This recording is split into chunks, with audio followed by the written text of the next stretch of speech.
महाराष्ट्र राज्य माध्यमिक व उच्च माध्यमिक शिक्षण मंडळाच्या 2026 मध्ये घेतलेल्या 12वी परीक्षेचा 2 मे रोजी दुपारी 1 वाजता शिक्षण मंडळाच्या अधिकृत संकेतस्थळावर ऑनलाईन निकाल जाहीर करण्यात आला।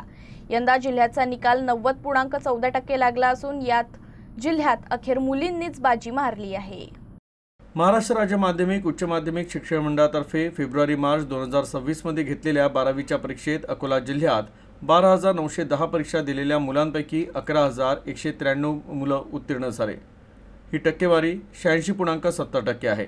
तर 11,575 परीक्षा दिलेल्या मुलींपैकी 11,093 मुली उत्तीर्ण झाल्या आहे। ही टक्केवारी 93.91% आहे। तर अकोला महानगर आणि तालुक्यातील कनिष्ठ महाविद्यालयातील 9,372 पैकी 8,558 विद्यार्थी उत्तीर्ण झाले। हा निकाल 93.91% लागलाय।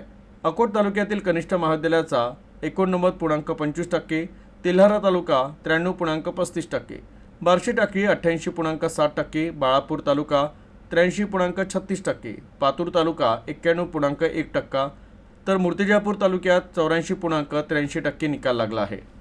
मला 12th मध्ये 86.83 तेवढे पर्सेंटेज आहेत आणि मी 12th मध्ये RLT college of science Akola इथे होतो। तर या 2 वर्षात चा प्रवास जर थोडक्यात सांगायचं झालं तर भरपूर अभ्यास आणि डिसिप्लिन आणि शिस्तबद्ध पद्धतीने तयारी करणे हेच माझे ध्येय होते 2 वर्ष आणि त्याचंच फळ म्हणून एवढे पर्सेंटेज मला आज मिळालेले आहे।